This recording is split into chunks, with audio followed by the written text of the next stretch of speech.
My name is Sarah Mitchell, and if you've ever been told you don't matter, stick around because I'm about to show you what happens when someone actually tests that theory for 5 whole years.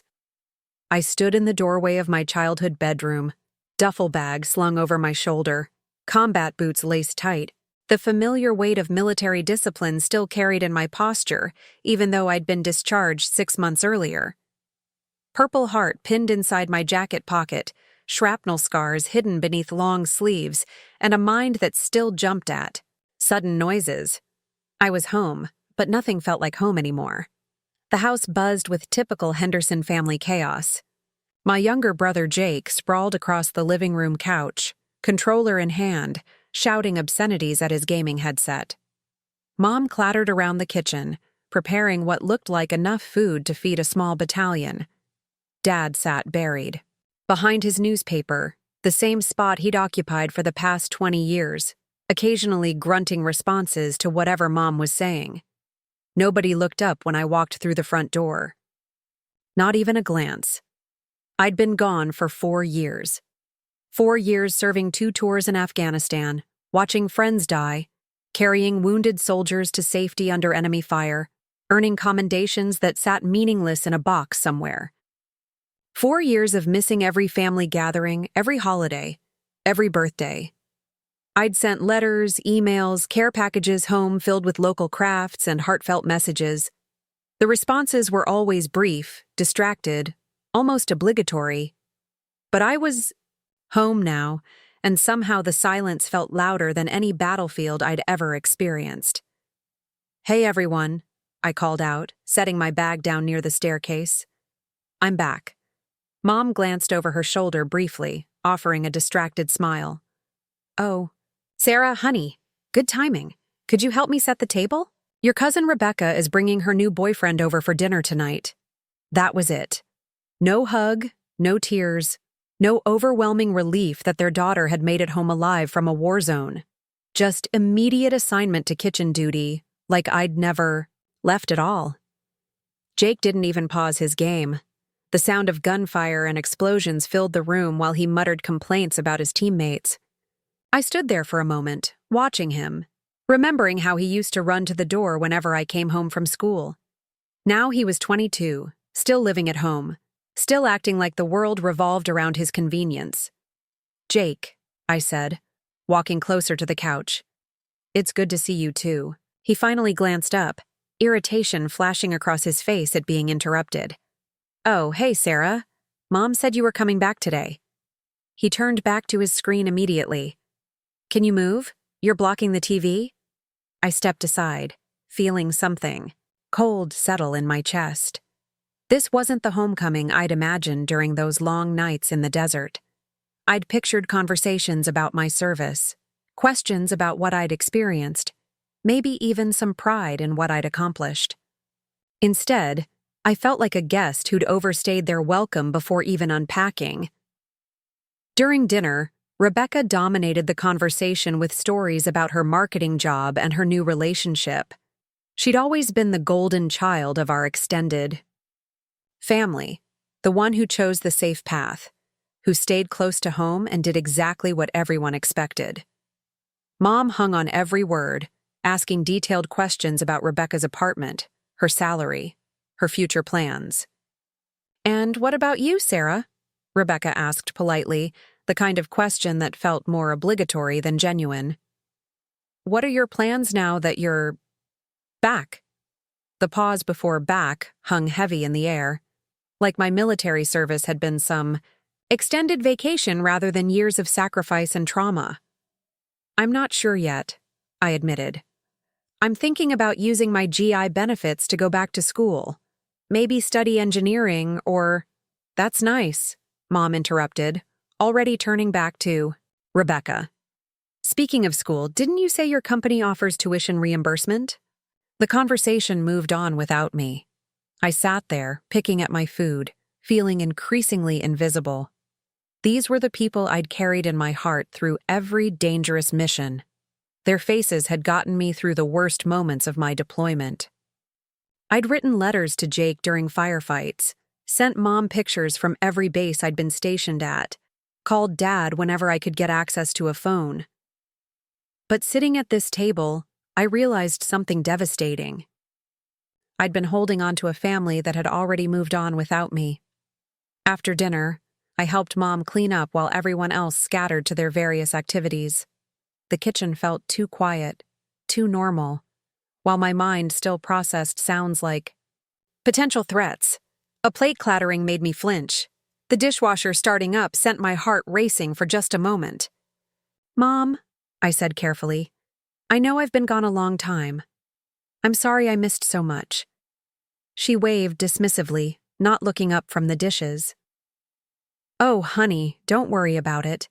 We understood you had your thing, your duty or whatever. We managed just fine." Her words hit like a physical blow. My thing. 4 years of service, of putting my life on the line, reduced to a casual afterthought. I'd earned a Purple Heart after taking shrapnel while pulling a wounded soldier to safety. I'd been promoted twice, commended for leadership under fire, trusted with lives and critical missions. But here, I was just Sarah who'd been away doing her thing. Later that evening, I found Jake in the garage, working on his motorcycle. The space smelled like motor oil and cigarettes, tools scattered across Dad's old workbench. For a moment, I felt hopeful. Maybe we could connect here, away from the family dynamics, just brother and sister. "Nice bike," I said, genuinely meaning it. "When did you get into motorcycles?" He glanced up briefly. "A couple years ago. Dad helped me buy it." He turned back to the engine, clearly not interested in conversation. I tried again. "I learned some mechanical skills in the Army, worked on Humvees, generators, all kinds of equipment. Maybe I could help sometime." Jake's laugh was sharp, bitter. "Help? Sarah, no offense, but you've been gone for years. You don't know anything about what's going on here anymore. This is my thing, okay? I don't need you swooping in trying to fix everything just because you're back." His words stung, but I pushed forward. "I'm not trying to fix anything. I just thought maybe we could spend some time together. I missed you." He stopped working and looked at me directly for the first time all day. His expression was cold, almost cruel. "Missed me? You chose to leave, Sarah. You chose the military over your family. You can't just come back and expect everything to be the same." "I didn't choose to leave," I said quietly. "I served my country. I thought you'd understand." "Understand what?" he interrupted. "That you're some kind of hero? That we're supposed to drop everything and celebrate because you decided to come home?" He wiped his hands on a rag, shaking his head. "Face it, Sarah. Life moved on without you. We all figured out how to be happy without waiting around for you to come back." The garage fell silent except for the distant sound of traffic. I stood there, processing his words, feeling something break inside my chest. This was my little brother, the kid I'd taught to ride a bike, who used to crawl into my bed during thunderstorms. Now he was looking at me like I was a stranger, an inconvenience. "Jake, I know things have changed, but we're still family." He cut me off with a harsh laugh. "Family? Sarah, do you want to know the truth? Nobody even talks about you anymore. Mom stopped mentioning you at dinner months ago. Dad acts like he has one kid, not two. Rebecca gets more attention at family gatherings than you ever did, even when you lived here." Each word felt like a physical blow, but he wasn't finished.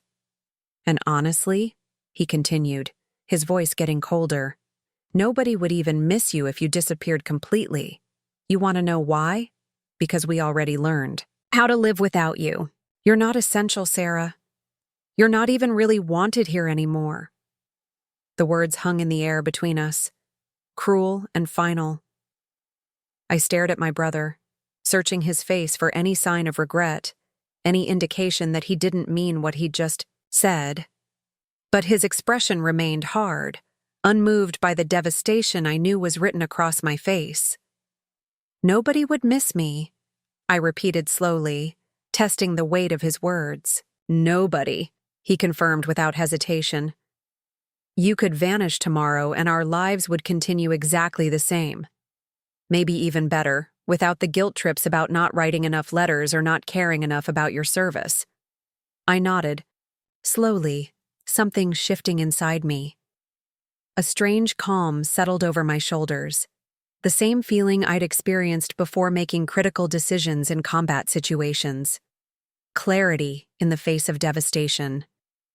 Okay, I said quietly. Good to know. I turned and walked back into the house, leaving Jake with his motorcycle and his cruelty. As I climbed the stairs to my childhood bedroom, his words echoed in my mind. Nobody would even miss you if you disappeared completely. That night, lying in my old bed, staring at faded posters and childhood memories, I made a decision that would change everything. If my own family believed I was forgettable, if my brother was so confident that nobody would miss me, then maybe it was time to test that theory. Maybe it was time to find out exactly what happened when Sarah Mitchell disappeared completely. Jake's words weren't just cruel. They were confirmation of something I'd been trying to ignore for years. As I lay in my childhood bed that first night home, memories flooded back with painful clarity. This wasn't the first time I'd been dismissed by my family. It was just the most honest they'd ever been about it. I remembered my high school graduation. While other families cheered loudly and took countless photos, mine sat quietly in the middle section, looking slightly bored. I'd graduated valedictorian, earned a full scholarship to college, and planned to study before enlisting. When they called my name for the Academic Achievement Award, I searched the crowd for my parents' faces. Mom was checking her phone. Dad was staring off into the distance. Jake wasn't even there. He'd complained about having to miss a friend's party, so they'd let him stay home. After the ceremony, other families gathered around their graduates with flowers and celebration plans. My parents offered a brief congratulations and suggested we stop for fast food on the way home because Mom hadn't planned anything special. We didn't know it would run so long, she'd said, as if my graduation was an inconvenience rather than an achievement. The pattern stretched back even further. When I was 16, I'd worked 2 part-time jobs to save money for a car. I'd researched models, compared prices, and finally found a reliable used Honda that I could afford with my own money. I was so proud of my independence, my work ethic, my ability to achieve something meaningful through my own efforts. Jake turned 17 2 months later. Without any savings, without having worked a single job, my parents surprised him with a brand new truck. Not used, not modest, a shiny red pickup with all the upgrades. When I asked about the difference in treatment, Dad had shrugged and said, "Jake's a boy. He needs reliable transportation." As if my gender made my needs less important, my hard work less worthy of recognition. The military recruitment office became my refuge during senior year. Sergeant Rodriguez saw something in me that my family had missed entirely. She talked about leadership, about service, about using my skills to make a real difference in the world. When I told my parents I was enlisting after college, their reaction was telling. "Are you sure that's wise?" Mom had asked, not with concern for my safety, but with worry about what the neighbors would think. "Military service is so rough. Wouldn't you rather find a nice office job, maybe get married, settle down?" Dad's response was even worse. "I hope you know what you're doing, Sarah. The military changes people, not always for the better." His tone suggested I was making a mistake that would somehow reflect poorly on him. Jake's reaction had been the most honest. "Cool, I guess. Does this mean I get your room?" Not one of them had expressed pride in my decision to serve my country. Not one had acknowledged the courage it took to commit 4 years of my life to something bigger than myself. They treated my enlistment like an extended vacation, an inconvenience that would eventually end so life could return to normal. During my first deployment, I'd written home religiously. Long, detailed letters describing my experiences, the people I'd met, the missions I'd been part of. I'd shared stories about the local children we'd helped, the schools we'd rebuilt, the communities we'd protected. I'd written about the beauty of the Afghan landscape, the resilience of the people, the profound sense of purpose I'd found in my service. The responses were always brief, generic, almost form letter in their detachment. Glad you're safe. Not much happening here. Love you. Never any questions about my experiences, never any engagement with the stories I'd shared. It was like they were responding to updates from a distant acquaintance rather than their daughter. Meanwhile, every letter from home was filled with details about Jake's life. His job at the local auto shop, his girlfriend drama, his weekend adventures, his minor achievements blown up into major celebrations. When he got promoted to assistant manager, a job that required no special skills or education, Mom wrote 3 paragraphs about how proud they were. When I'd been promoted to sergeant, leading a team of 12 soldiers through complex operations, the response was, "Congratulations, Dad says hi." The care packages I'd sent home never received acknowledgement. Local crafts from Afghan artisans, photographs of beautiful landscapes, small gifts that had cost me significant portions of my military salary, all disappeared into the void of their indifference. But every package they sent to Jake during his brief attempt at college was discussed in detail, planned carefully, filled with his favorite snacks and personal items. During my second deployment, communication became even more sparse. Weeks would pass between emails. Phone calls became increasingly rare, always cut short because someone had somewhere more important to be. I'd call home after particularly difficult missions, needing to hear familiar voices, to remember what I was fighting. For more often than not, I'd get voicemail or hurried conversations where it was clear I was interrupting something more interesting. The breaking point had come during my final deployment. We'd been involved in a complex rescue operation that had gone wrong. 3 soldiers in my unit were killed, including Private Martinez, a 19-year-old kid from Texas who'd joined the Army to pay for college. I'd held him as he died, had been the one to write the letter to his parents, had spoken at the memorial service for a boy who'd never gotten the chance to go home. That night, shaken and grieving, I'd managed to get access to a satellite phone. I'd called home, desperate for comfort, for connection, for some reminder that life had meaning beyond the violence and loss I was surrounded by. Mom had answered cheerfully, immediately launching into a story about Jake's new girlfriend and their plans to redecorate his room. I'd tried to interrupt, to share what I'd experienced, to process my grief with the people who were supposed to love me most. "Mom, something terrible happened today. We lost 3 soldiers in my unit, and "Oh, honey, that's awful," she'd said quickly, clearly not really listening. "Listen, I can't talk long. Jake's girlfriend is coming for dinner, and I haven't even started cooking. Can we catch up later?" Later never came. It never came because my trauma, my service, my sacrifices were inconveniences to their comfortable routine. They wanted me to call when it was convenient for them, to share only happy news that didn't complicate their worldview, to exist at the edges of their lives without requiring any emotional investment in return.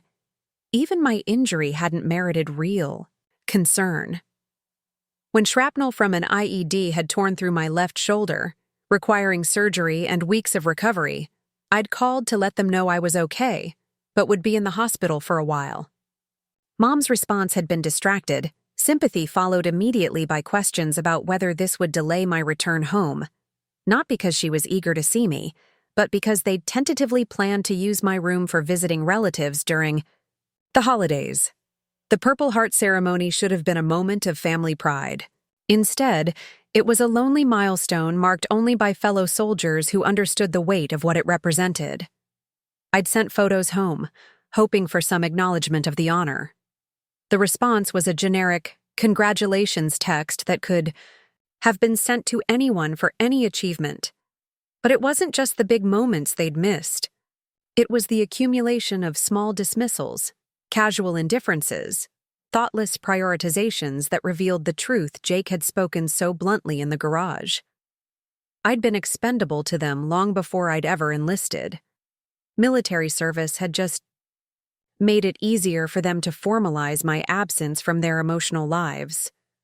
While I was overseas, Jake had become the center of their universe by default. His problems were their problems. His successes were family celebrations. His needs took precedence over everything else. They'd adapted so completely to life without me that my return felt like an intrusion rather than a reunion. The photos on the mantle told the story more clearly than any words could. Recent pictures of Jake at various events, family gatherings, where I was notably absent, holidays they'd celebrated without acknowledging my absence. My military portraits were buried behind more recent photos, relics of a daughter they'd learned to live without. Even my childhood bedroom had been gradually converted into storage space. My old belongings were packed away in boxes, replaced by exercise equipment and seasonal decorations. The message was clear.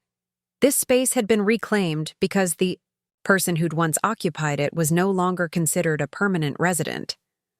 Lying there in what used to be my room, surrounded by the evidence of how easily they'd erased me from their daily lives, Jake's cruelty began to feel less like an attack, and more like a revelation. He'd simply said out loud what the family had been demonstrating through their actions for years. "Nobody would miss me if I disappeared completely," he'd said. Looking at the evidence, it was hard to argue with his assessment. They'd already proven. They could live without me. They'd already shown that my presence or absence made no meaningful difference to their happiness. The question now wasn't whether Jake was right. The question was what I was going to do with that information. What Jake didn't know, what none of them knew, was how much I'd been quietly holding their lives together from thousands of miles away. While they moved on without me, I'd been weaving myself into the fabric of their existence in ways they never noticed, never acknowledged, and apparently never appreciated. It started during my first deployment. Mom had called, tears in her voice, explaining that Dad's hours at the factory had been cut and they were struggling to make the mortgage payment. Without hesitation, I'd set up an automatic transfer from my military pay to their bank account. $600 a month, every month, for 3 years. I told them it was temporary, just until Dad's situation improved, but the payments had continued long after his hours were restored. They never mentioned the money again. Never thanked me for it, never acknowledged how my sacrifice had kept them from losing their house. The payments simply became invisible, like so many other ways I'd supported them from the shadows. Jake's truck, the shiny red pickup he'd been so proud of, had been financed through a loan I'd co-signed during my second deployment. He'd needed a co-signer with good credit and steady income, but his part-time work at the auto shop wasn't enough to qualify on his own. Dad's credit was shot from some poor financial decisions years earlier, so they'd called me. I'd signed the paperwork electronically from a forward operating base in Afghanistan, using a satellite internet connection during one of my few hours of downtime. The loan was for $28,000, more than I made in 6 months of military pay. But Jake had sounded so excited on the phone, and Mom had emphasized how much this would mean to him, how it would help him get to work and build his independence. The payments came directly out of my account every month. Jake was supposed to reimburse me, but after the first few months, the payments stopped coming. When I'd gently asked about it during a rare phone call, he'd gotten defensive. "I'm between jobs right now," he'd said. "I'll catch up when things get better." Things never got better, but the truck payments continued, funded by my military salary while I drove beat-up military vehicles through hostile territory. Mom's medical bills were another invisible burden I'd shouldered. She'd been diagnosed with diabetes during my 3rd year of service, and their insurance coverage was inadequate. The prescriptions, doctor visits, and dietary supplements added up to hundreds of dollars each month. Rather than let her struggle or go without necessary treatment, I'd quietly added her medical expenses to my list of monthly obligations. I'd researched her condition extensively during my downtime, learning about dietary management, exercise, routines, and treatment options. I'd sent her articles, ordered specialty foods that would help regulate her blood sugar, and even arranged for a nutritionist consultation through a service I'd found online. The consultation alone cost me $400, but I'd wanted her to have professional guidance. Her response to my research and support was typically dismissive. "Oh, Sarah, you don't need to worry about all this medical stuff. I'm managing fine." But the bills kept coming, and I kept paying them, because managing fine apparently meant letting her daughter handle the financial burden while she complained about the inconvenience of doctor appointments. Dad's gambling problem was something the family never discussed openly, but I'd discovered it when reviewing the bank statements for the account where I'd been sending mortgage help. Large, irregular withdrawals at ATMs near the local casino, patterns that coincided with his paydays and my monthly contributions. Rather than confront him directly and risk family drama, I'd simply increased my monthly support to compensate for his losses. The extra money I sent wasn't labeled as gambling recovery funds. I'd disguised it as help with unexpected expenses and home maintenance. Dad never questioned the additional support, never asked why his daughter was sending more money than she could realistically afford on a soldier's salary. He simply accepted it as his due, another invisible subsidy that made his irresponsible choices possible. During my final deployment, Rebecca had gotten married, and Mom had insisted the family needed to contribute to an expensive wedding gift. The bride's registry was filled with luxury items, crystal stemware, high-end kitchen appliances, designer bedding that cost more than I spent on equipment for my entire unit. But family expectations demanded participation, so I'd contributed $300 toward a gift I'd never see given to a cousin who'd never bothered to write me a single letter during my deployment. The wedding itself was another expense I'd funded from afar. Jake had needed a new suit, Mom had wanted a dress for the occasion, and Dad had required rental car coverage since his own vehicle was too unreliable for the 3-hour drive to the venue.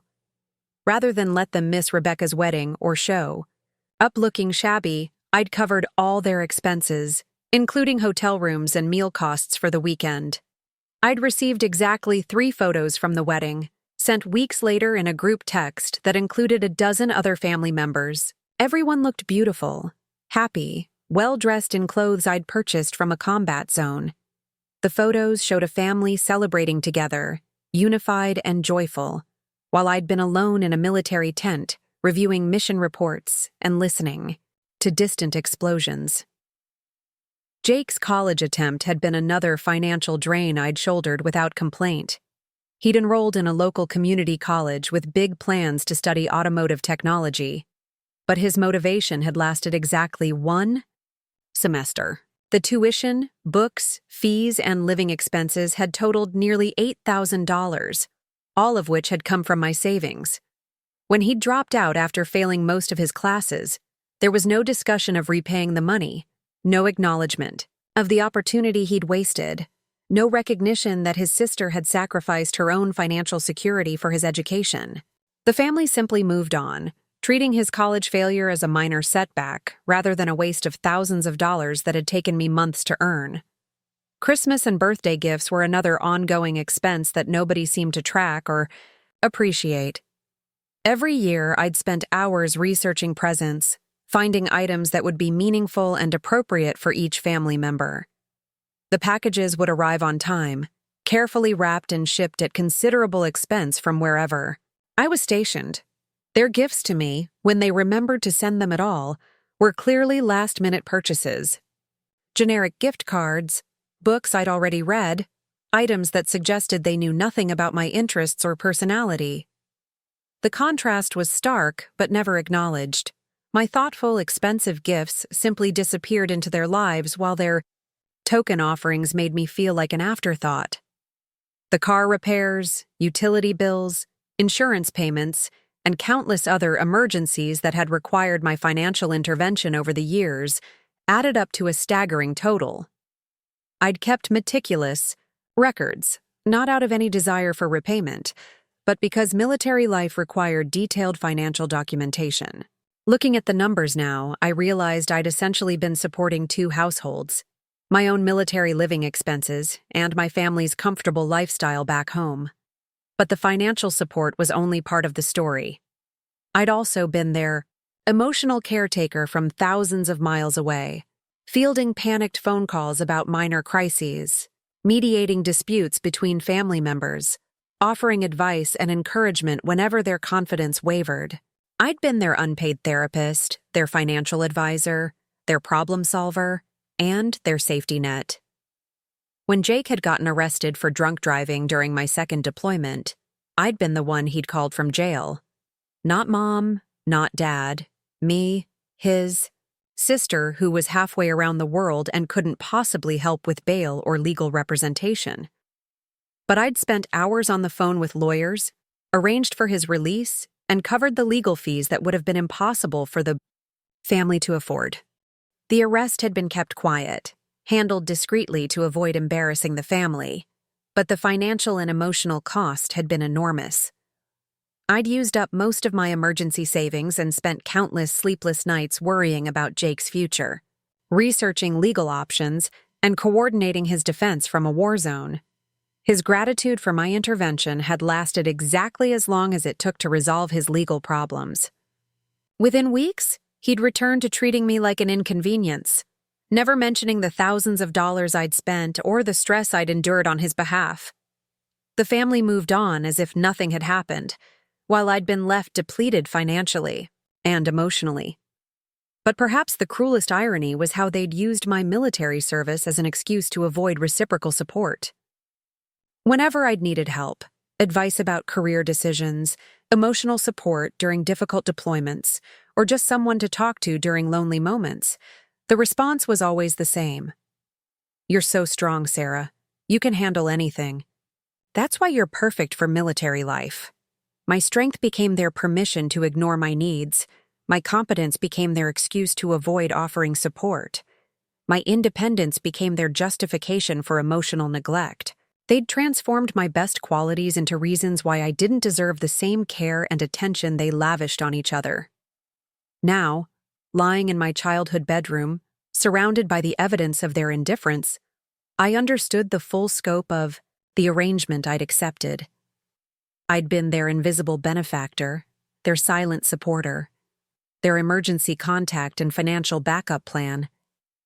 But I'd never been their priority, their concern, or their beloved family member. Jake's words echoed. In my mind, nobody would even miss me if I disappeared completely. He was wrong about one thing. They would definitely notice my absence. But not because they'd miss me as a person. They'd miss what I provided, what I solved, what I quietly fixed in the background of their lives. The question was whether that realization would finally set me free. 3 days after Jake's garage confrontation, I was still processing the weight of his words when Mom knocked on my bedroom door. I'd been sitting at my old desk, writing in the journal I'd kept throughout my military service, trying to make sense of the disconnect between the family I'd carried in my heart and the reality I'd come home to. "Sarah, honey?" Mom's voice carried. That particular tone she used when she needed something. "Do you have a minute? I need to discuss something important with you." I opened the door to find her holding a manila folder, the kind she used for organizing household paperwork. Her expression was businesslike, almost formal, which seemed odd for a casual family conversation. "Of course," I said, stepping aside to let her into my room. She sat on the edge of my bed, opening the folder with practiced efficiency. "I've been meaning to talk to you about this since you got home," she began, pulling out several sheets of paper. "With you being back and all, we need to discuss your financial obligations to the family." I blinked, unsure I'd heard correctly. "My financial obligations?" She nodded, spreading the papers across my old comforter like she was presenting a business proposal. "Well, yes. You've been contributing to household expenses for years, which we've all appreciated. But now that you're home, we need to formalize the arrangement." The papers were detailed spreadsheets, printed in neat columns with my name at the top. Categories like mortgage contribution, vehicle payment, medical expenses, and miscellaneous support were listed with monthly amounts beside each item. At the bottom, highlighted in yellow marker, was a total that made my stomach drop. $2,047 per month. Mom, what is this? It's a budget breakdown, she explained matter-of-factly. Dad and I sat down and calculated all the ways you've been helping us financially. We figured you'd want to continue now that you're back, but we thought we should make it official. So there's no confusion about expectations. I stared at the spreadsheet, trying to process what I was seeing. They'd itemized every payment I'd made over the years, every bill I'd covered, every emergency I'd handled. But instead of gratitude, they were presenting it as evidence of my ongoing responsibility to fund their lifestyle. You want me to pay you almost $3,000 a month? I asked, my voice barely above a whisper. Well, it's not paying us, Mom corrected, her tone suggesting I was being dramatic. It's contributing to family expenses. The mortgage payment alone is $1,500, and with your father's reduced hours last year, we've really come to depend on your help. Plus, Jake's truck payment, my medical bills, the utilities that have gone up since you left. She continued talking, but her words started to blur together. The casual way she discussed my military salary as if it belonged to the family. The assumption that my service had been primarily about generating income for their benefit. The complete absence of any recognition that I might have my own financial needs, goals, or desires. And now that you're home, she continued, we figured you could take over some of the household responsibilities too. Jake's been helping with yard work and maintenance, but he's got his own life to worry about. Since you don't have a job yet, Mom, I interrupted, my voice strained. I just got back from 4 years of military service. I'm dealing with injuries, trauma, readjusting to civilian life. I need time to figure out my next steps. She waved, dismissively, the same gesture she'd used when I tried to talk about my combat experiences. Oh, I'm sure you'll figure it out quickly. You're so capable, Sarah. You always land on your feet. But in the meantime, the bills don't stop coming.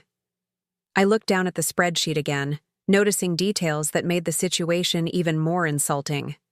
They'd calculated interest on the money I'd contributed, as if my family support had been a loan rather than a gift.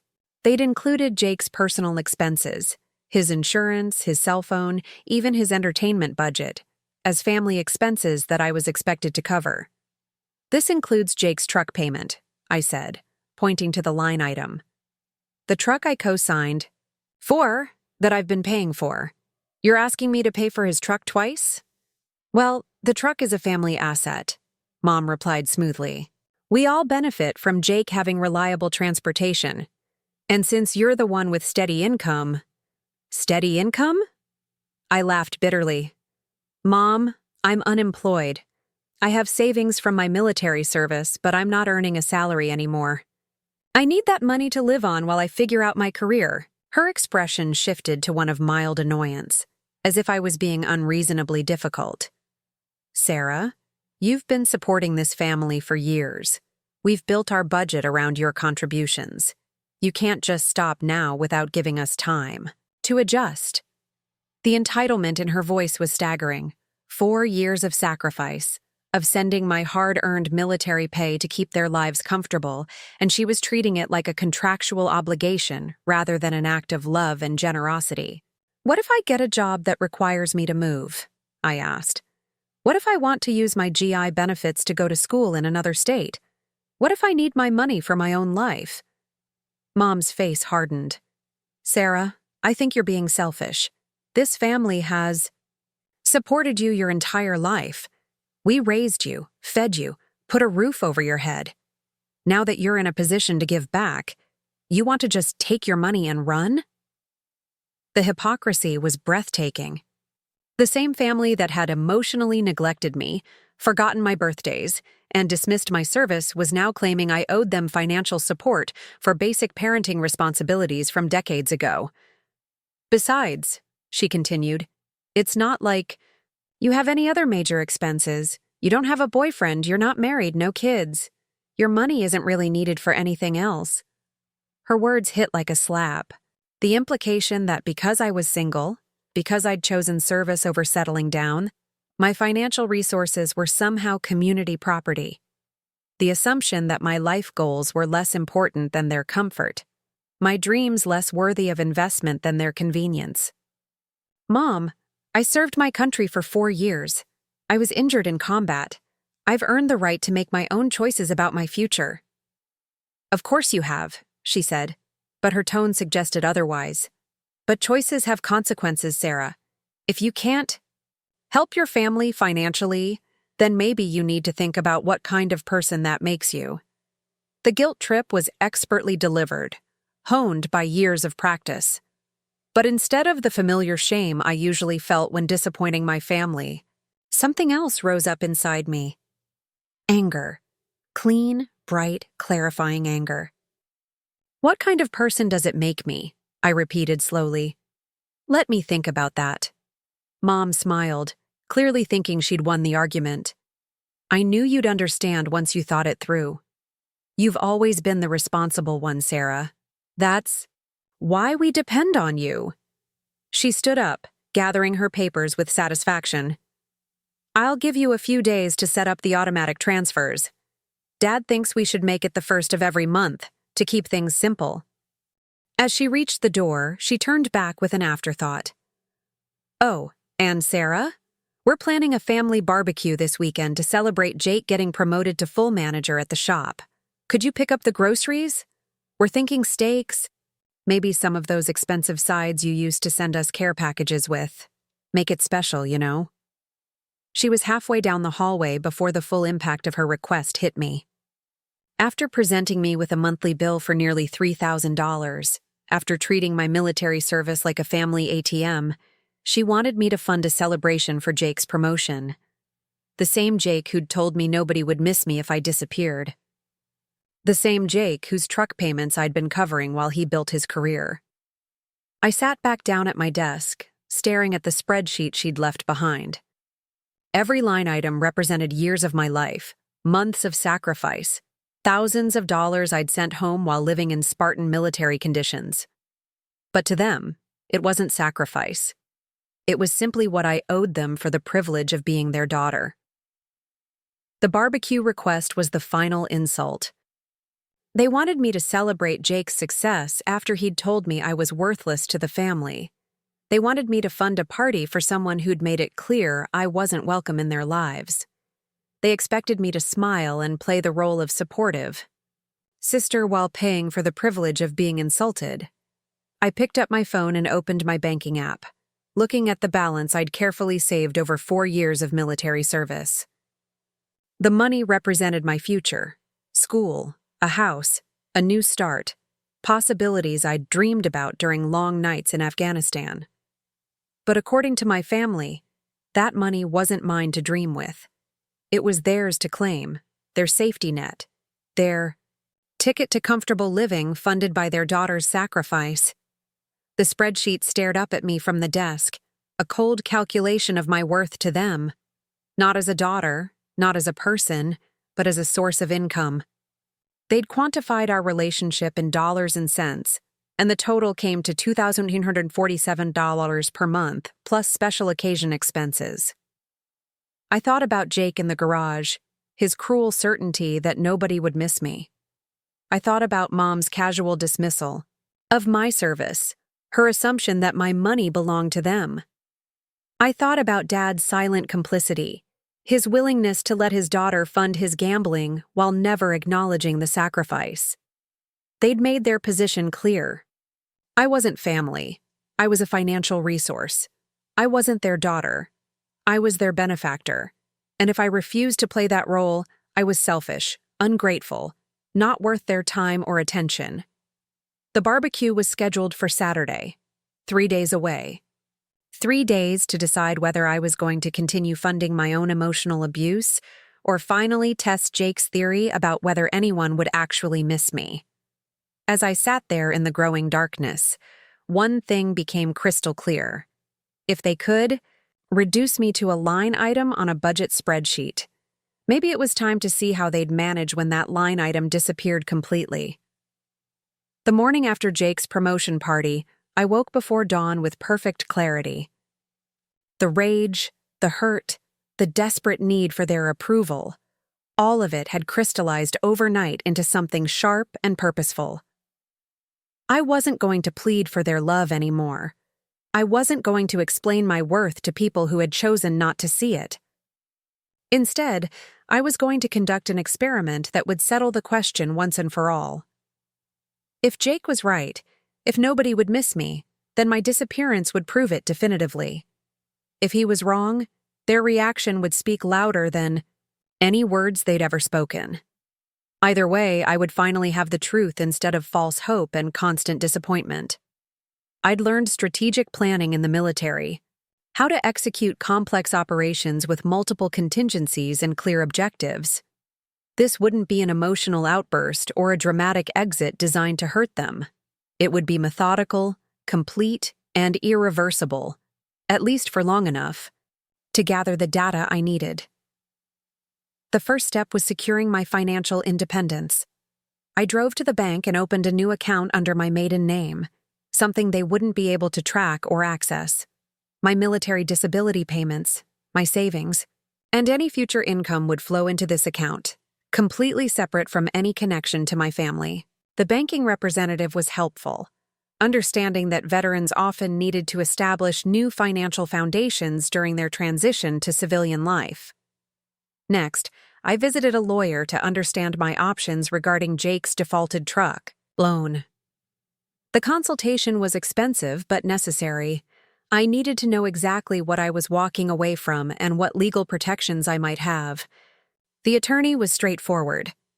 As co-signer, I was legally responsible for the debt, but there were options for pursuing repayment from Jake or potentially settling the loan for less than the full amount. More importantly, he helped me understand that my family's financial exploitation could constitute fraud under certain circumstances. The pattern of taking money while providing false information, the deliberate concealment of the loan default, the use of my military service to secure benefits they never intended to repay, all of it painted a picture of systematic financial abuse. But legal action wasn't my goal. I simply needed to understand my position before disappearing, to ensure I wasn't leaving any loose ends that would complicate my experiment or give them legitimate reasons to track me down. The housing situation required careful consideration. I couldn't afford to maintain the mortgage payments and other family expenses once I disappeared, but I also couldn't simply abandon them to immediate financial disaster. That would give them grounds to claim I'd acted maliciously, rather than simply removing myself from their lives as they'd claimed to want. I decided on a transition period. I would continue the essential payments for 3 months after my disappearance, giving them time to adjust their lifestyle and find alternative solutions. After that, they would need to manage their own responsibilities, exactly as they'd been telling me I should do for years. Finding my new life required research and planning. I needed a place where my military skills would be valued, where I could build a genuine career without the emotional baggage of family expectations. Through veteran networking groups, I discovered several opportunities in different states, jobs that would utilize my logistics experience and leadership background. The position that interested me most was with a disaster relief organization, based in Colorado. They needed someone to coordinate supply chains and manage field operations during emergency responses, work that would be meaningful, challenging, and completely separate from my family's sphere of influence. The salary was competitive, the mission aligned with my values, and the location was far enough away to ensure complete separation. I applied for the position using my military email address, providing references from my commanding officers rather than anyone from my hometown. During the video interview, conducted from a coffee shop across town, I explained that I was looking for a fresh start after military service, eager to use my skills in civilian disaster response. They offered me the job on the spot, impressed by my experience and availability for immediate deployment. The logistics of disappearing required military precision. I needed to leave no traces that would make it easy for my family to find me, while also ensuring that my departure looked intentional rather than like something had happened to me. The last thing I wanted was a missing person investigation that would complicate my experiment. I opened a post office box in a neighboring city, arranging for mail forwarding that would mask my actual destination. I researched how to legally change my address without leaving obvious trails, how to update my information with various agencies and organizations in ways that would protect my privacy. Years of military security training proved useful for understanding how to minimize my digital footprint. The emotional preparation was more challenging than the logistical arrangements. I had to accept that I might be walking away from my family permanently, that this experiment might prove Jake's cruelty was accurate. But that possibility no longer terrified me the way it once had. If they truly didn't value me, then staying would only perpetuate a relationship that was damaging to my mental health and self-worth. I wrote 3 letters during this planning phase, though I wouldn't send them until after my disappearance. The first was to my parents, explaining that I was removing myself from their lives as they'd repeatedly indicated they preferred. The second was to Jake, detailing the financial responsibilities he'd abandoned and informing him that those obligations would now return to him where they belonged. The third was to myself, a reminder of why I'd made this choice, to be opened if I ever felt tempted to return before my experiment was complete. On my final night in the house, I packed a single military duffel bag with essential belongings. My awards and military memorabilia, a few photographs from deployments, clothes appropriate for Colorado weather, and basic personal items. Everything else, furniture, books, civilian clothes I'd accumulated over the years, stayed behind. This was truly my family's house, and I was truly expendable. Then they could deal with the remnants of my presence however they chose. I took one last walk through the rooms where I'd grown up, saying goodbye to childhood memories that felt increasingly distant and irrelevant. The house that had once represented home now felt like a museum of disappointment, each room holding evidence of how little I'd mattered to the people who were supposed to love me unconditionally. The strangest part was how calm I felt. No tears, no second-guessing, no dramatic emotional turmoil. Just the steady certainty that comes from finally accepting an uncomfortable truth and choosing to act on it rather than continuing to hope for change that would never come. Tomorrow, I would board a bus for Colorado and begin the most important mission of my life, discovering whether I could build a meaningful existence without the people who'd convinced me I was worthless. Whether Jake was right about my expendability would soon become clear, but for the first time in years, their opinion felt less important than my own. The experiment would begin with my absence. What it proved about their character, and mine, remained to be seen. At 5:30 in the morning, while my family slept peacefully in beds I'd helped finance, I carried my single duffel bag to the front door for the last time. The house was quiet except for the familiar sounds I'd grown up with, the hum of the refrigerator, the creak of settling wood, Dad's distant snoring from their bedroom. Normal sounds of a normal family's normal morning, about to be disrupted in ways they couldn't imagine. I left the first letter on the kitchen counter, propped against the coffee maker where Mom would find it during her morning routine. The envelope was addressed simply to the Henderson family in my neat military handwriting. Inside was a brief, factual explanation of my decision. I'm removing myself from your lives as you've repeatedly indicated you prefer. Jake made it clear that nobody would miss me if I disappeared completely. I've decided to test that theory.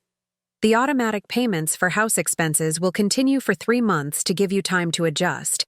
After that, you'll be responsible for your own financial obligations. Don't look for me. This is what you wanted. I didn't sign it with love or family endearments. This wasn't a goodbye letter.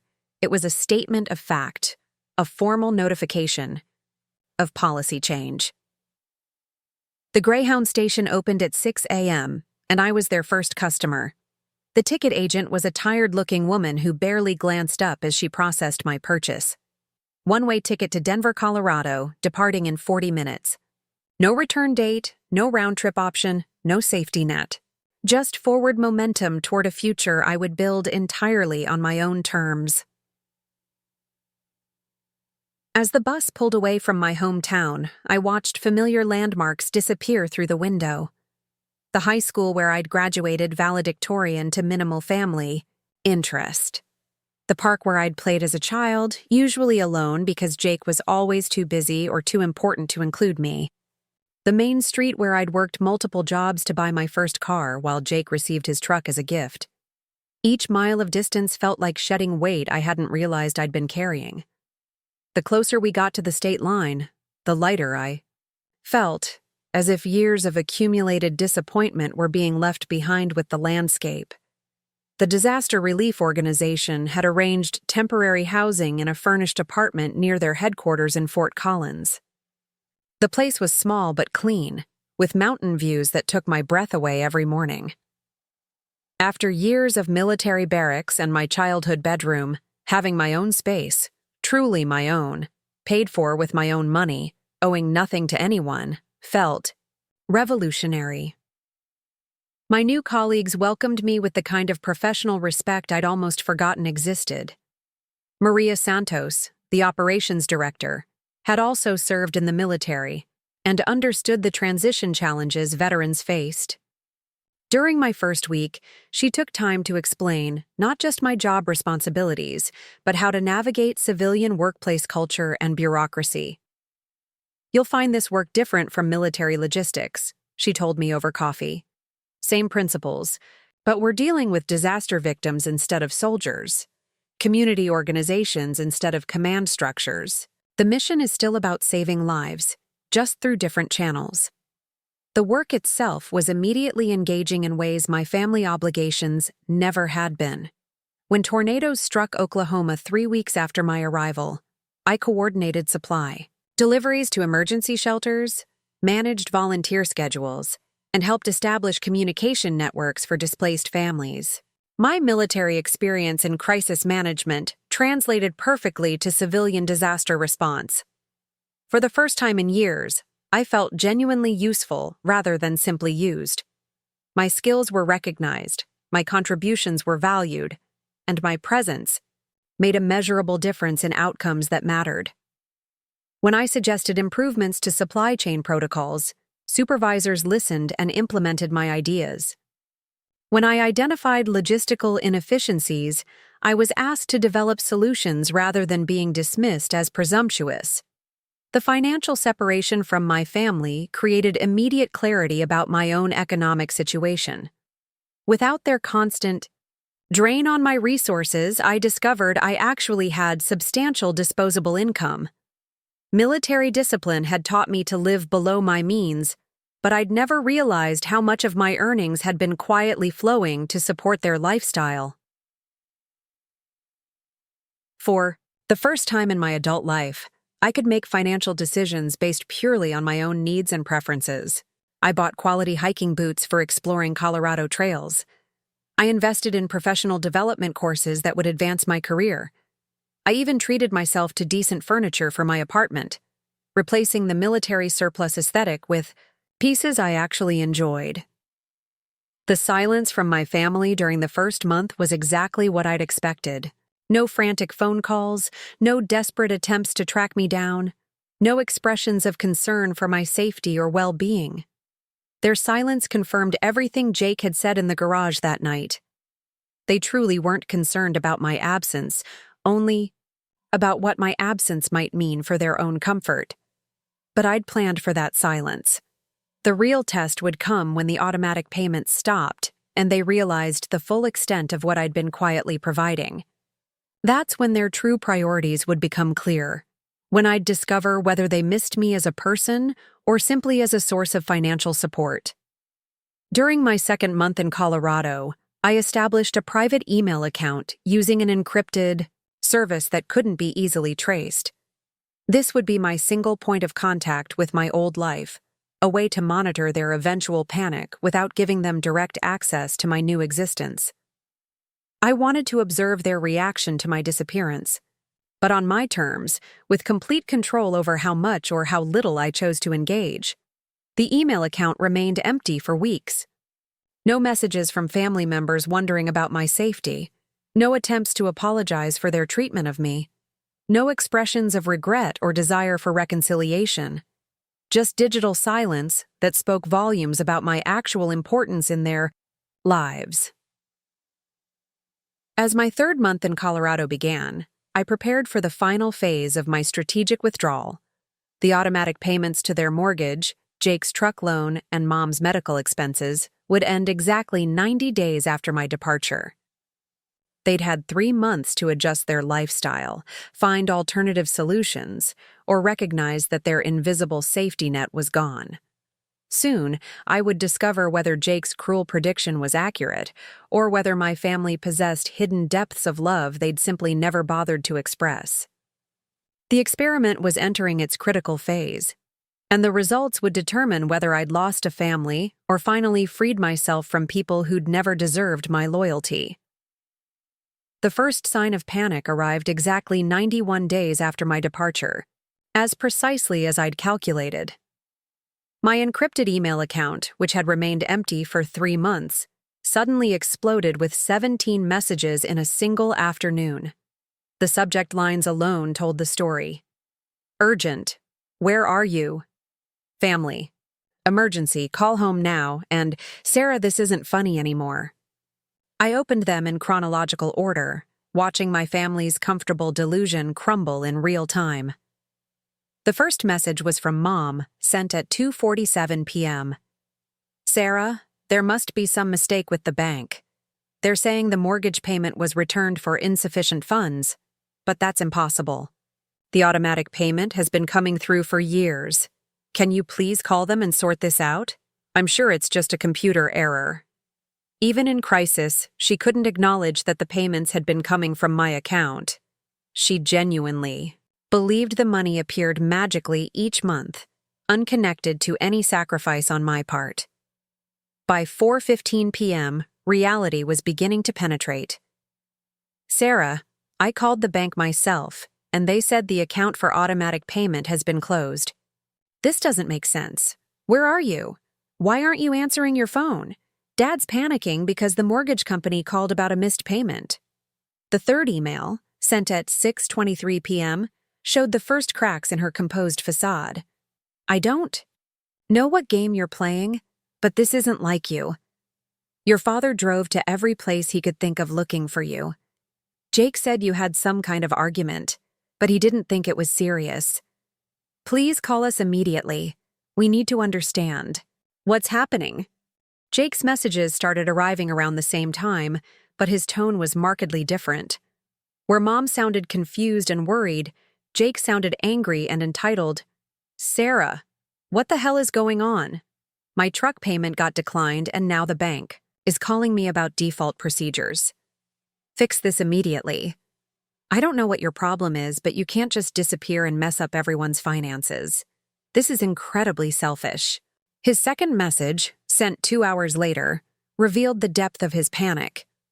I called every number I have for you, and they're all disconnected. Mom's crying, Dad's having chest pains from stress, and now the bank is threatening to repo my truck. Whatever point you're trying to make, you've made it. Come home and fix this mess before it gets worse. But it was his third message that truly exposed his character. I talked to a lawyer today about the truck situation. He says since you co-signed, you're legally responsible whether you're here or not. You can't just run away from your obligations. If my credit gets ruined because of your tantrum, I'll make sure everyone knows what kind of person you really are.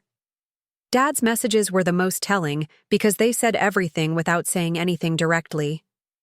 His first email was a single sentence. Sarah, your mother is very upset and doesn't understand why you left without explaining the financial arrangements. Financial arrangements, not why you left without saying goodbye, or why you disappeared without telling us where you went. Just concern about money, about the disruption to their comfortable lifestyle. His second message was longer but equally revealing. I don't know what your brother said to upset you. but family disagreements shouldn't affect everyone else's security. Your mother depends on the medical insurance payments and she's worried about missing her doctor appointments. Whatever happened between you and Jake, the rest of us shouldn't suffer for it. The messages continued for days, growing more desperate and accusatory with each passing hour. Mom's emails evolved from confusion to panic to anger. She'd discovered that her medical bills were also tied to my accounts, that the credit card she'd been using for groceries was frozen, that the Netflix and Spotify accounts Jake had been bragging about weren't actually in their name. Sarah, I'm looking at bank statements from the past 3 years, and I'm shocked by how much money you were sending us without saying anything. Why didn't you tell us you were paying for so much? We could have made different arrangements if we'd known you were struggling financially. Struggling financially. She'd reframed my generosity as my problem, my sacrifice as my burden, completely missing the point that I'd been supporting them while they treated me as expendable. Jake's messages became increasingly hostile as the reality of his situation sank in. The truck he'd been so proud of was scheduled for repossession within 30 days. His credit score was destroyed. The promotion he'd celebrated so lavishly couldn't cover the financial obligations he'd been ignoring for months. I found out today that you've been paying for way more than I realized. The lawyer says you were basically subsidizing our entire family's lifestyle. Why would you do that without telling us? Now everything's falling apart, and you're nowhere to be found. This is financial abandonment, and there might be legal consequences. The irony was breathtaking.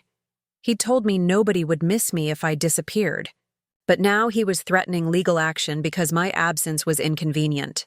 He'd called me expendable, but my expendability was apparently only acceptable as long as I kept paying their bills.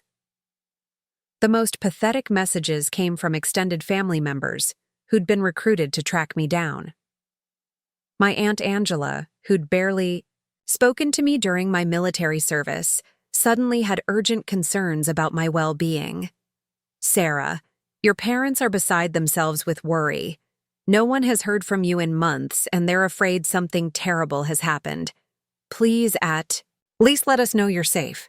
Whatever disagreement you had with the family can be worked out, but this silence is cruel. Cruel. My silence was cruel, but their years of neglect and dismissal had been perfectly acceptable. Rebecca, the golden cousin whose wedding I'd helped, finance from a war zone, sent a particularly manipulative message. Hi, Sarah. I heard you've been going through some difficulties adjusting to civilian life. That's totally normal for veterans. Lots of people struggle with the transition. Maybe you should consider counseling or therapy to help you work through whatever you're dealing with. The family is really worried about your mental health. They decided I was having a mental health crisis rather than acknowledge that their treatment of me had been the actual problem. My rational response to their neglect was being reframed as psychological instability, my strategic withdrawal dismissed as emotional breakdown. But the message that revealed their true priorities came from Mom after she'd apparently consulted with a financial advisor. Sarah, we've been reviewing the family finances, and we realize now how much you were contributing to our household expenses. We're grateful for your help over the years, but we need to discuss a transition plan so we can adjust our budget accordingly.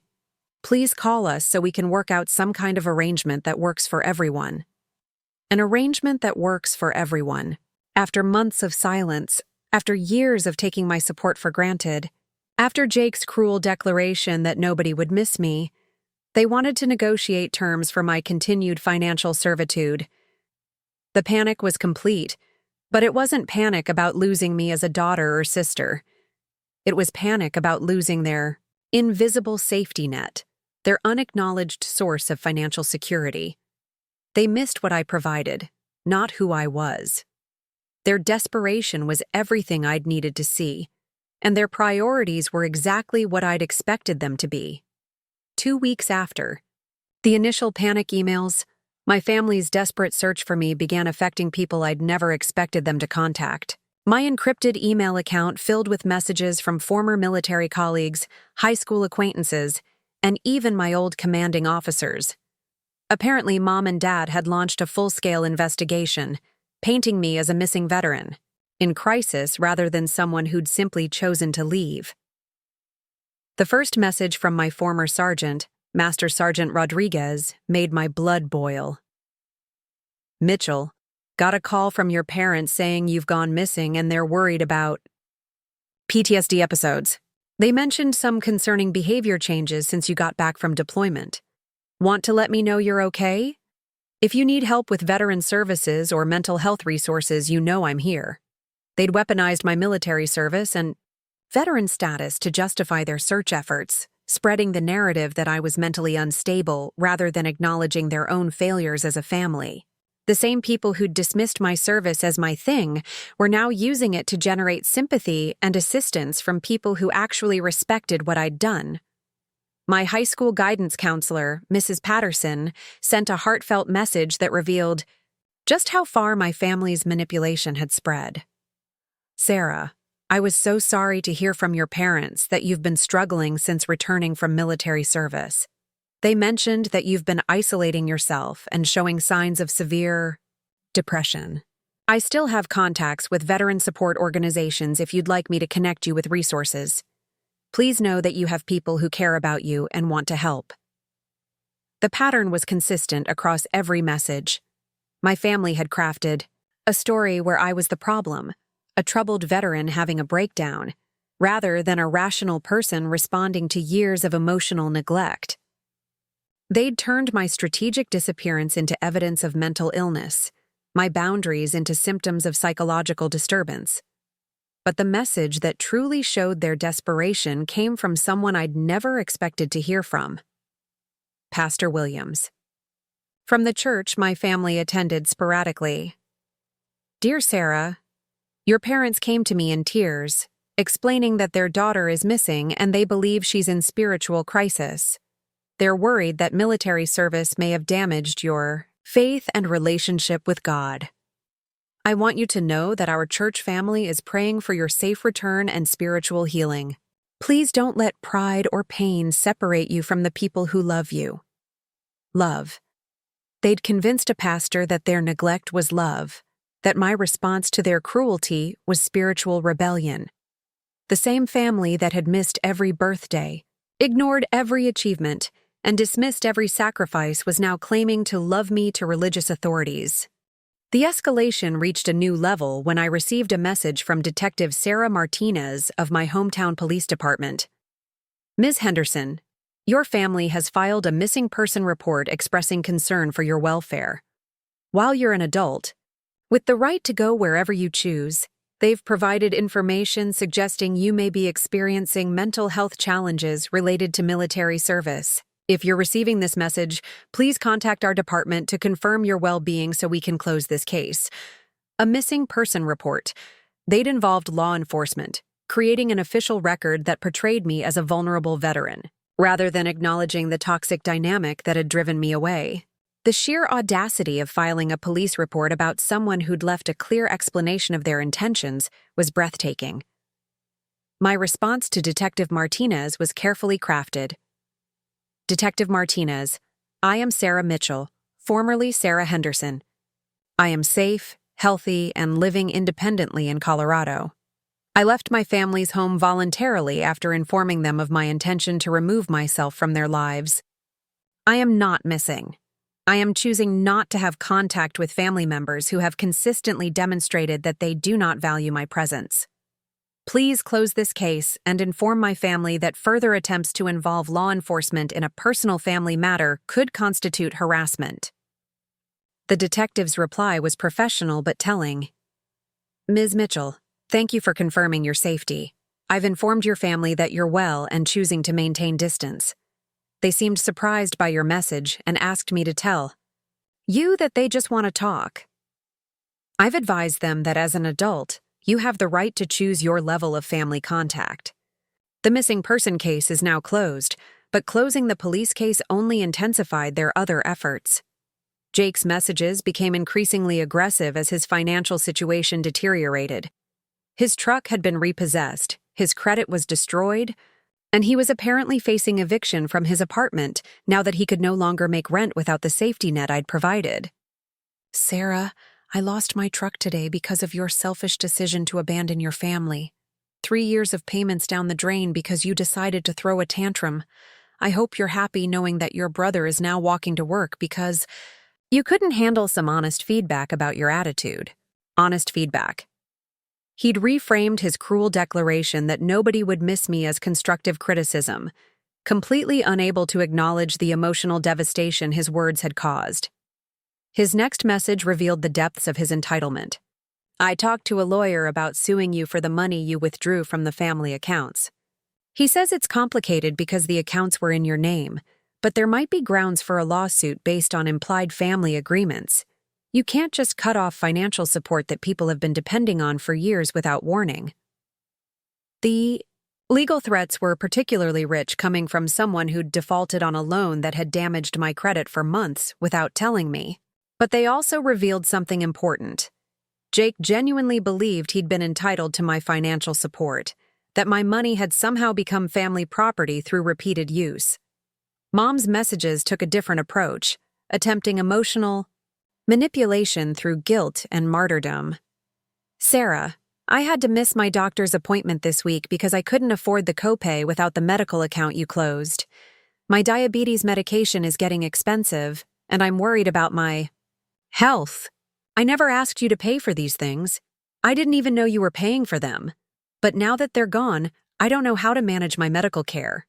She'd somehow managed to make my years of quiet financial support sound like an imposition. I'd forced on her rather than a gift I'd given freely. The same medical expenses I'd researched, budgeted for, and paid without complaint were now being framed as burdens I'd inappropriately assumed. The escalation reached its peak when I received a message from a private investigator named David Chen. Ms. Henderson, I've been hired by your family to locate you and facilitate communication regarding urgent family matters. They've expressed significant concern about your welfare and wish to discuss financial arrangements that have been disrupted by your departure. Please contact me at your earliest convenience to arrange a meeting that could resolve this situation, amicably. They'd hired a private investigator. The same family that couldn't be bothered to remember my birthday had spent money they claimed not to have on a professional to track me down. The irony was exquisite. They were using resources to find me that they could have used to pay their own bills instead of expecting me to subsidize their lifestyle. My response to the investigator was brief and clear. Mr. Chen, please inform your clients that I am not missing and do not wish to be contacted. Any further attempts to locate, contact, or harass me through third parties will be considered stalking and reported to appropriate authorities. I have made my position clear to family members directly. But the most revealing message came from Dad, who'd apparently been designated as the family's final negotiator. Sarah, we understand now that we took your help for granted over the years. We didn't realize how much you were doing for us financially, and we should have been more appreciative. We're willing to sit down and work out a fair arrangement where everyone's needs are considered. This has gone on long enough, and it's time for the family to heal. A fair arrangement. After months of silence, after years of neglect, after Jake's declaration that I was expendable, they wanted to negotiate terms for my return to financial servitude. They were willing to heal the family, as long as I resumed paying their bills. The escalation had revealed everything I needed to know about their priorities and their character. They weren't searching for me because they missed me.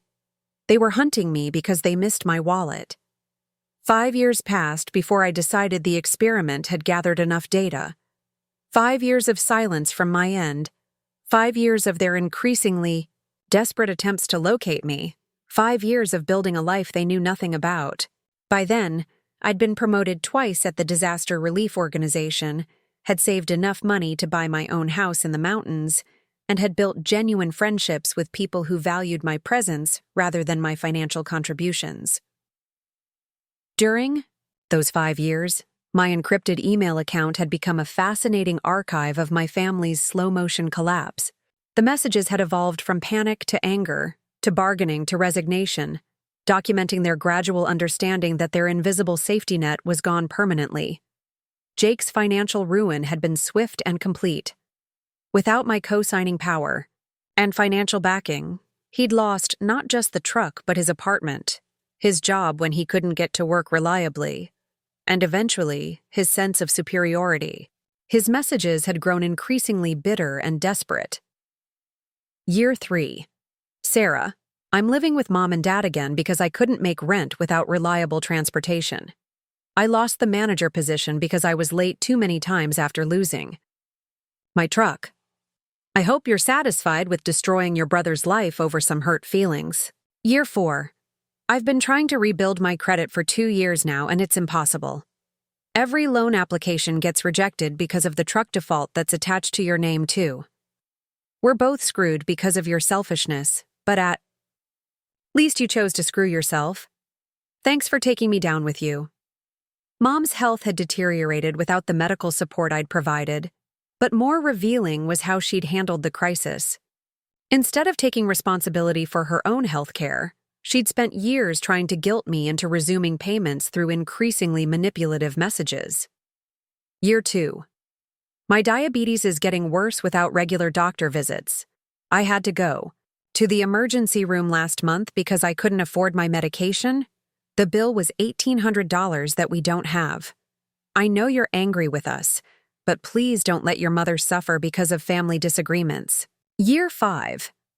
I've developed complications from my diabetes that could have been prevented with proper medical care. The doctors say if I'd maintained regular checkups and proper medication, this wouldn't have happened. I don't blame you for my health problems, but I want you to know the consequences of your decision to abandon your family. The manipulation was textbook, claiming not to blame me while clearly blaming me, describing natural consequences of their financial mismanagement as results of my abandonment. But it was Dad's messages that revealed the most about their family. Dynamic. His emails documented their desperate attempts to replace my financial contributions, showing just how extensive my support had actually been. Year 1. We had to take out a second mortgage on the house to cover the expenses we didn't realize you were handling.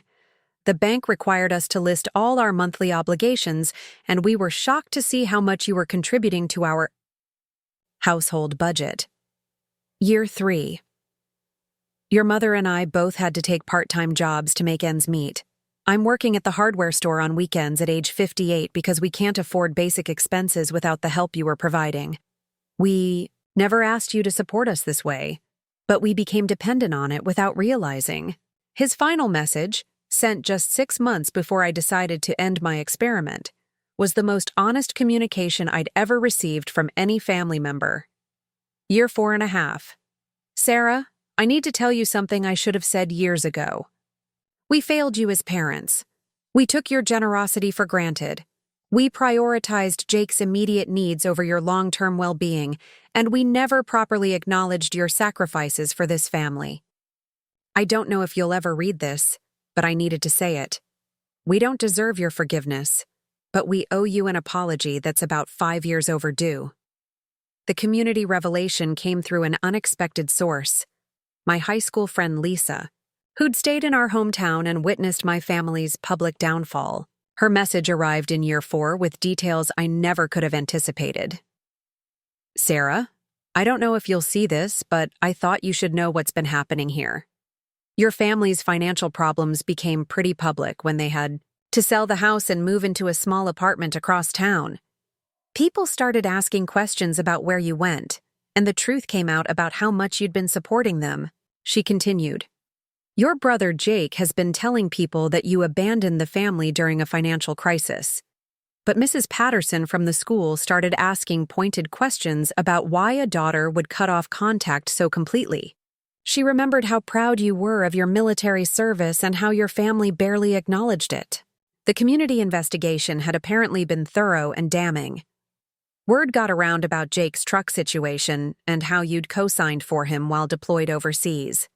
People started putting pieces together, how you'd worked multiple jobs. In high school, while he got everything handed to him, how your parents missed your graduation events but never missed his. Rebecca let slip at a family gathering that you'd paid for her wedding expenses from Afghanistan. But the most satisfying revelation was how their manipulation had backfired. When your parents tried to get the church to organize a search effort for their missing daughter with PTSD, Pastor Williams did some digging. He found out about the missing person report you'd responded to and how you'd explicitly stated you were safe but choosing no contact. He refused to involve the congregation in what he called a family matter that appears to have two sides. The social consequences had been swift. People started avoiding your family at community events. There's a general sense that they drove away a daughter who served her country and supported them financially, then tried to make themselves look like victims when she finally had enough. Your mother can barely show her face at the grocery store without getting cold shoulders from people who remember how they treated you. The final piece of community revelation came through my former sergeant, who'd kept tabs on the situation. Mitchell thought you should know that your hometown's veteran community has completely turned against your family. Word spread about how they neglected a Purple Heart recipient while taking her money, then filed false reports claiming PTSD crisis when she established boundaries. The American Legion Post banned them from veteran family events. Your sacrifice is honored here, even if your blood family couldn't see it. The experiment had revealed exactly what I'd suspected but needed to prove. They hadn't missed me as a person. They'd missed what I provided. Their desperation wasn't love. It was panic about losing their financial security. Their search efforts weren't concern for my well-being. They were attempts to restore their comfortable exploitation. But more importantly, the 5 years had shown me something I hadn't expected to discover. The wider community had seen my worth even when my family couldn't. People who barely knew me had recognized the injustice of my situation and responded accordingly. Strangers had shown more loyalty to my service and sacrifice than the people who were supposed to love me unconditionally. After 5 years of silence, I finally had definitive proof of what I'd always suspected, but had been afraid to accept. Jake had been right about one thing: they didn't miss me. But he'd been completely wrong about my value, my worth, and my ability to build a meaningful life without their approval. The experiment was complete, and the results were conclusive. Now it was time to decide what to do with the data I'd collected. On EO. A crisp October morning in Colorado, 5 years and 2 months after I'd disappeared from my family's life, I sat on my back porch with coffee and a decision to make. The mountain view that had become my daily meditation stretched endlessly before me, peaks painted gold by the sunrise. My house, truly mine, purchased with money I'd earned and saved without supporting anyone else's lifestyle, represented everything I'd built in the silence of their absence. The woman who'd fled her hometown in shame and heartbreak barely resembled the person I'd become. Director of Field Operations for Rocky Mountain Disaster Relief, owner of a 3-bedroom house with solar panels and a vegetable garden, mentor to other veterans transitioning to civilian careers. I'd built a life that mattered, surrounded by people who saw my value without needing constant proof of it. My phone buzzed with a text from Marcus, my colleague and closest friend. Team meeting at 9, but coffee first? I'm buying. Simple, genuine, the kind of relationship I'd never known was possible. Marcus was a former Marine who understood the veteran experience, but had never once tried to use my military service to manipulate me or make me feel guilty for having boundaries. The disaster relief work had taken me across the country over the past 5 years.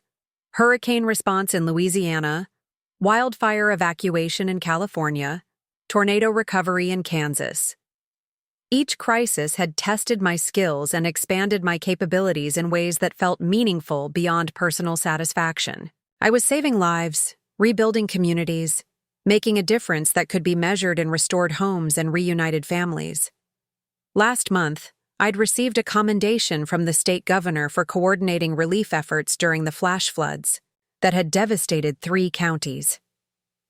The ceremony was attended by community leaders, fellow veterans, and colleagues who'd become genuine friends.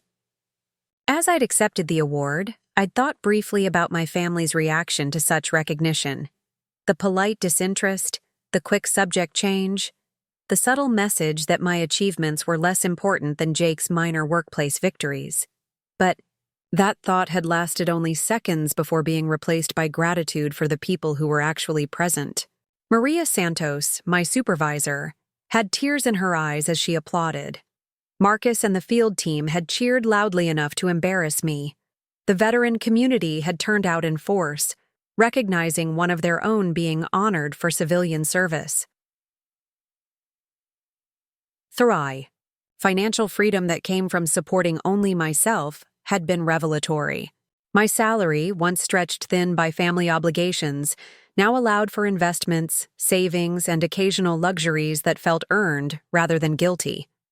I'd contributed to veteran scholarship funds, donated to disaster relief in communities where I'd worked, and even taken a vacation to Europe, something that would have been impossible when my income was subsidizing 3 other adults' lifestyle choices.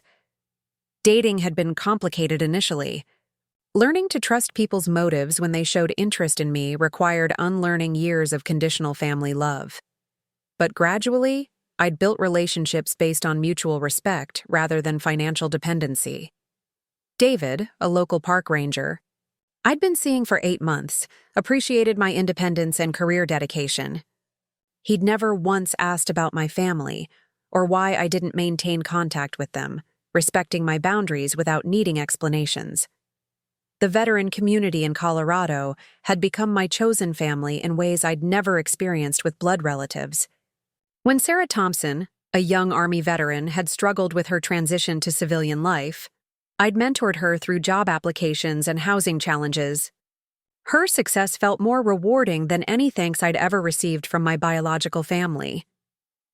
"You saved my life," she'd told me after landing her first civilian job. Not dramatically, but really.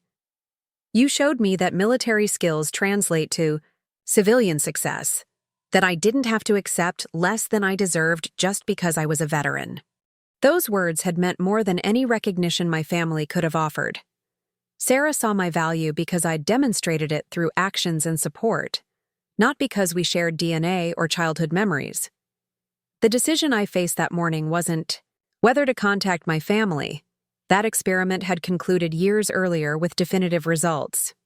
The decision was whether to let them know I was thriving, to provide closure to their narrative of the troubled veteran who disappeared in crisis. I'd drafted and deleted dozens of messages over the past year, ranging from detailed accounts of my success to simple confirmations that I was alive and well. But each draft felt like returning to an old dynamic where I proved my worth to people who'd already demonstrated their inability to recognize it. Instead, I chose a different kind of closure. I wrote a letter to Pastor Williams, the religious leader who'd refused to enable my family's manipulation 5 years earlier. The letter thanked him for his integrity in refusing to organize search efforts based on false information and included a donation to the church's Veteran Support Fund. I sent a card to Mrs. Patterson, my high school guidance counselor, letting her know that her early encouragement of my military service had led to a meaningful civilian career in disaster relief. I included a photo from the governor's commendation ceremony, showing how her faith in my potential had been justified. To Detective Martinez, who'd handled my family's missing person report professionally, I sent a brief update confirming my continued safety and success, thanking her for treating the situation as a family boundary issue rather than a mental health crisis. But to my family, I sent nothing. Not cruelty, not revenge, just the continued absence they'd claimed wouldn't matter. The experiment had proven that my disappearance did matter to them, but only because they missed my financial contributions, not because they valued me as a person. 5 years had taught me that family isn't determined by blood relationships or childhood histories. Family is chosen, built through mutual respect and genuine care. My real family now included Marcus and the field team, the veteran community that had welcomed me, the disaster survivors who'd become friends, and the colleagues who saw my leadership potential. That evening, as I prepared dinner in my kitchen, With its mountain view, my phone rang. David was calling to confirm our weekend hiking plans, excited to show me a new trail he'd discovered. This was what normal relationships looked like: reciprocal interest, shared activities, mutual respect. As I answered his call, I caught my reflection in the kitchen window. The woman looking back was confident, accomplished, genuinely happy. She bore little resemblance to the broken veteran who'd fled her hometown 5 years earlier, desperately seeking proof of her own worth. I'd found that proof, but not where I'd expected. It hadn't come from family recognition or apologies or begging for my return. It had come from building a life where my contributions were valued, my presence was welcome, and my worth was never questioned. Jake had been wrong about everything. That mattered. People did miss me when I was gone. The right people, who had earned the privilege of my presence through their own actions and character. The experiment was over. The new life it had made possible was just beginning. The knock on my door came on a Saturday morning in November, 6 months after I'd decided my experiment was complete. I was in my kitchen making pancakes for David and myself, enjoying the lazy weekend routine we'd established over our year of dating. The sound was hesitant, almost apologetic, completely different from the confident knock of neighbors or delivery drivers.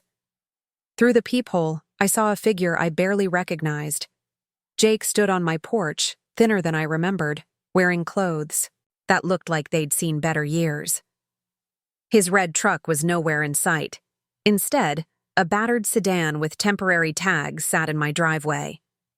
He looked nervous, shifting his weight from foot to foot, rehearsing words under his breath. For a moment, I felt frozen by competing impulses. Part of me wanted to open the door immediately, to hear what had brought him across 3 states to find me. Another part wanted to ignore him completely, to let him stand there until he gave up and left. But the strongest impulse was curiosity. After 5 years of silence, what could possibly be important enough to drive him to my doorstep? I opened the door but didn't invite him in. Jake. Sarah. He looked genuinely surprised to see me, as if he'd half expected to find an empty house or confirmation that I'd died somewhere along the way. His eyes took in my appearance. Healthier than I'd been when I left, confident in ways I'd never been around my family, clearly thriving rather than struggling. "How did you find me?" I kept my voice neutral, neither welcoming nor hostile. "It took 2 years and a private investigator," he admitted. "We had to piece together clues from your military records, veteran organizations, employment history. The PI finally tracked you through property records when you bought this place. 2 years and a private investigator." The irony wasn't lost on me. They'd spent more effort finding me than they'd ever spent trying to understand me when I lived in the same house. David appeared in the doorway behind me, curious about the visitor, but not intrusive. "Everything." "Okay, Sarah." "This is my brother Jake," I said, not moving from the doorway. "Jake, this is David." Jake's eyes darted between us, clearly processing that I had a life he knew nothing about, relationships he'd never been told about, a whole existence that had developed in his absence. "Can we talk? Privately?" "We can talk right here," I replied. David was just leaving for his morning run anyway. I glanced back at David, who nodded understanding and gathered his running gear, giving my shoulder a supportive squeeze as he passed. Once we were alone, Jake seemed to deflate slightly. "You look good, Sarah. Really good. Better than—" He trailed off, unable to finish the comparison. "Better than when I was supporting your lifestyle while you told me nobody would miss." "Me?"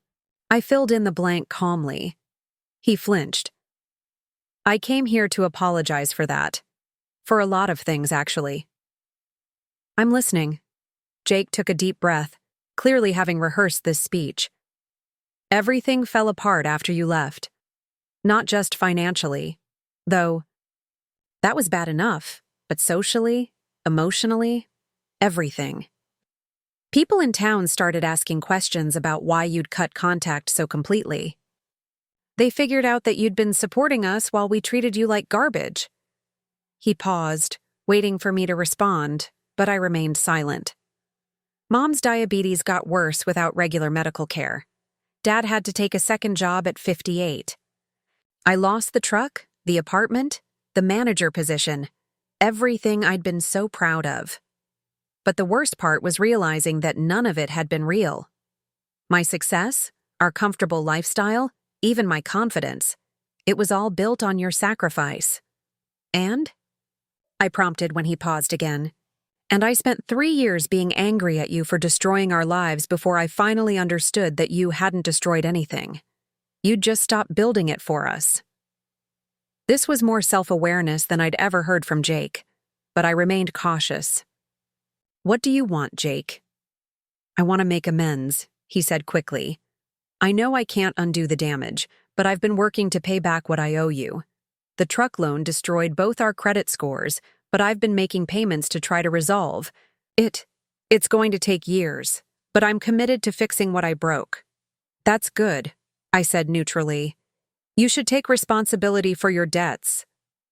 I also want you to know that I've been going to therapy, he continued, trying to understand why I was so cruel to you, why I couldn't see how much you were doing for us. The therapist says I was threatened by your independence and success, that putting you down was how I dealt with feeling inadequate. That sounds like progress, I acknowledged. He seemed encouraged by my response. The whole family has been in counseling, actually. We've all had to confront some hard truths about how we treated you. Mom's the most devastated. She keeps saying she failed as a mother, that she prioritized the wrong child and ignored the one who was actually taking care of everyone. Mom's in counseling? I couldn't hide my surprise. For 2 years now. The diabetes complications scared her, but losing you broke her in a way I'd never seen. She finally admitted that she'd been taking your support for granted because it was easier than acknowledging how much you were sacrificing. Jake pulled out his phone, showing me a photo of what appeared to be a modest apartment living room. This is where we live now. Small place across town after we lost the house. Dad's working retail to make ends meet. I'm back in school trying to get a degree that might lead to better employment. We're learning to live within our actual means instead of relying on your subsidies. I studied the photo, seeing the obvious, downsizing, the budget furniture, the reality of life without my financial safety net. It looks like you're managing. We are, but barely. And that's fine. It's what we should have been doing all along instead of depending on you. He put the phone away. Sarah, I know I have no right to ask for anything from you, but I want you to know that we understand now what we lost. Not just your financial support, but your presence, your wisdom, your strength. We were so focused on what you could provide that we never appreciated who you were. His words sounded genuine, but I'd heard similar speeches from family members before. Always when they needed something. Always when consequences had finally caught up with them. I appreciate that you came here to apologize, I said carefully. It took effort to find me, and I'm sure it wasn't easy to make this trip. Does that mean? He started hopefully. It means I accept your apology for what it is, I interrupted. But accepting an apology doesn't mean resuming a relationship. You spent years proving that you didn't value my presence in your life. I've spent 5 years building a life where I'm valued consistently, not just when people need something from me. His face fell. So there's no chance of us being a family again? We were never really a family, Jake. We were people who shared a house, while I subsidized everyone else's comfort. That's not family. That's financial exploitation with holiday dinners. But people can change, he insisted. We have changed. The therapy, the financial struggles, the social consequences, we've learned from all of it. I'm glad you've learned from it, I said sincerely. But your education doesn't create an obligation for me to test whether the lessons stuck. I've moved on, Jake. I have a life here. People who value me, work that matters. I'm not interested in going backward to see if you figured out how to treat me with basic respect. He stood there for a long moment, processing my words. I understand, he said finally. I hoped for a different answer, but I understand. Can I at least give you this? He pulled an envelope from his jacket pocket. Letters from Mom and Dad. They wanted to try to explain, to apologize properly. You don't have to read them, but they wanted you to have them. I took the envelope but didn't open it. I'll consider reading them. And this, he said, pulling out a check. It's not much, but it's a start on paying back what I owe you. $500 from my part-time job savings. I know it doesn't even cover the interest on what you lost because of my default, but I wanted you to know I'm serious about making restitution. I looked at the check, seeing his signature, the careful way he'd filled it out. It represented genuine effort, real sacrifice from someone who clearly didn't have money to spare. Keep it, I said, handing it back. Use it to pay down the loan that's destroying both our credit scores. That's more useful than giving it to me. He stared at the returned check. You're really not coming back, are you? No, Jake, I'm not coming back. But I'm also not angry anymore. I hope you build a good life with the lessons you've learned. I hope the family finds a way to be genuinely supportive of each other instead of just using each other. But I won't be part of testing whether you've actually changed. He nodded slowly, putting the check back in his pocket. For what it's worth, you were right to leave. We didn't deserve you then, and we probably don't deserve forgiveness now. But I needed you to know that we finally understand what we lost. I know, I said gently. And I needed you to understand that some losses can't be recovered from. Take care of yourself, Jake. He walked back to his car, turning once to wave goodbye. I watched him drive away, feeling a strange mixture of sadness and relief. The conversation had provided closure I hadn't realized I needed, confirmation that my decision to stay away had been correct. When David returned from his run, he found me on the porch still holding the unopened envelope. Everything okay?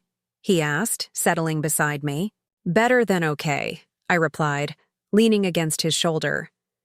My past just tried to return, and I realized I don't miss it at all. The envelope remained unopened. Some chapters were meant to stay closed. That evening, I burned the unopened letters in my fireplace, not out of anger, but out of completion. Their words couldn't change the past or improve my present. David and I sat watching the flames consume the pages I'd never read, and I felt the last threads connecting me to people who'd never truly known my worth finally dissolve. 2 years later, I married David in a ceremony surrounded by my chosen family, veteran friends, disaster relief colleagues, and neighbors who'd become genuine loved ones. Marcus walked me down the aisle since I had no father figure worth honoring. The celebration was everything my family gatherings had never been: authentic, joyful, and filled with people who were there because they wanted to be, not because they needed something from me. My family never contacted me again after Jake's visit. Perhaps they finally understood that some bridges, once burned by years of neglect, can't be rebuilt with late apologies and convenient regret. Or perhaps they simply found other ways to manage their lives without depending on someone they'd never valued properly. I think about Jake's words sometimes. Nobody would miss you if you disappeared completely. He'd been catastrophically wrong. The right people, people who mattered, people who saw my value, did miss me when I was gone. But more importantly, I'd learned not to need anyone to miss me to know my own worth. Today, I'm Director of Emergency Operations for the entire Rocky Mountain region, mentor to dozens of transitioning veterans, and wife to a man who's never once questioned my value or tested my boundaries. I built the life Jake claimed was impossible, surrounded by people who prove daily that I matter. Sometimes the best thing you can do for toxic family members is show them exactly how well you function without them. If stories like Sarah's resonate with you, Don't forget to subscribe for more inspiring tales of people who chose themselves over toxic relationships and built extraordinary lives from the ashes of family disappointment. Hit that subscribe button and the notification bell. Because everyone deserves to know their worth isn't determined by people who refuse to see it.